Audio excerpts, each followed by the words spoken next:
भीमाशंकर देवस्थान संदर्भात खेड की आंबेगाव अशी चर्चा आता 2 तालुक्यात सुरू आहे. तर या बाबतीत काँग्रेसचे ज्येष्ठ नेते तुम्ही आहे आंबेगाव तालुक्यातील, तर याबाबत तुमचं काय म्हणणं आहे? ही चर्चा निष्कारण चालू झालेली आहे असं मला वाटतं. इतिहासामध्ये पाहिलं, पुराणामध्ये पाहिलं आणि तदनंतर स्वातंत्र्यपूर्व काळ आणि स्वातंत्र्यानंतरचा काळ पाहिलं तर आंबेगाव आणि भीमाशंकर देवस्थान किंवा भीमाशंकर मंदिर याची नाळ जोडलेली आहे. याचा संदर्भ पाहत असताना आपण जर लक्षात घेतलं तर इतिहासामध्ये स्वातंत्र्यपूर्व काळामध्ये भीमाशंकर देवस्थान हे आंबेगावमध्ये दाखवलेलं आहे. परंतु स्वातंत्र्यानंतर तालुक्याच्या हद्दी निश्चितीच्या संदर्भामध्ये ज्या प्रशासनाने कार्यवाही केली आहे त्यामध्ये भीमाशंकर हे खेड का आंबेगाव अशा प्रकारचा प्रश्न निर्माण झाला.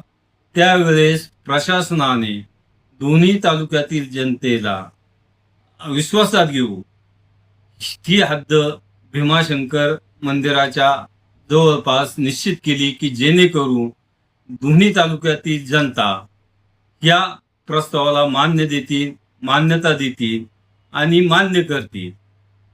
आणि हे जरी लोकांच्या आणि भाविकांच्या सोयीसाठी जरी केलं असेल तरी आजपर्यंतचा इतिहास पाहिला तर भीमाशंकर हे आंबेगाव आणि खेडमध्ये आहे याचा या तालुक्यामध्ये जिल्ह्यामध्ये नव्हे तर देशामध्ये उल्लेख होतोय. त्यामुळं हा वाद उपस्थित करणं निरर्थक आहे. परंतु हा काही मंडळींनी आपली स्वतःची राजकीय पोळी भाजण्यासाठी या प्रश्नाचा उपभोग केलेला आहे.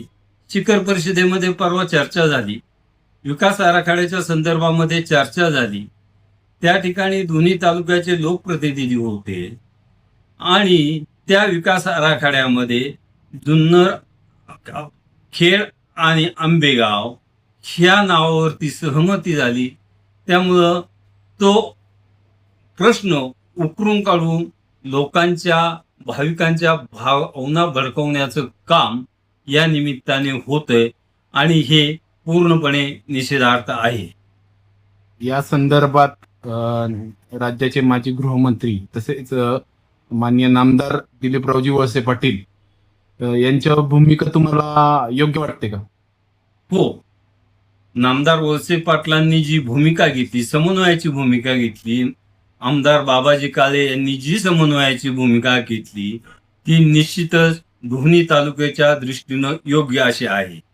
परंतु यामध्ये जर कोणी तेल ओतण्याचा प्रयत्न करत असेल आणि भाविकांच्या आणि दोन्ही तालुक्यातील जनतेच्या भावना दुखवण्याचं काम करणारा असेल तर आंबेगावची जनता आणि सर्व पक्षीय कार्यकर्ते नामदार दिलीपराव वळसे पाटील यांच्या पाठीमागे खंबीरपणाने उभे राहतील. हा जसा खेड तालुक्याच्या अस्मितेचा प्रश्न आहे त्याचप्रमाणे आंबेगाव तालुक्याच्या अस्मितेचा प्रश्न आहे.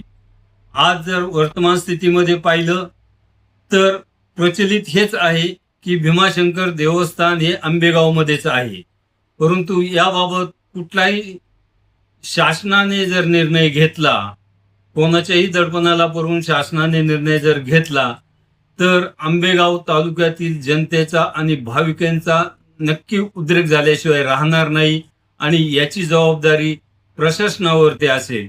मी पुन्हा एकदा सांगतो की या प्रश्नावरती, या अस्मितेवरती नामदार वळसे पाटलांनी जी भूमिका घेतलेली आहे ती अगदी योग्य असून त्यांच्या पाठीमागे आम्ही सर्व तालुक्यातील जनता आणि भाविक तन मन धनाने निश्चितपणाने पूर्ण ताकदीने उभे राहू अशा प्रकारची ग्वाही मी आपल्याला देतो.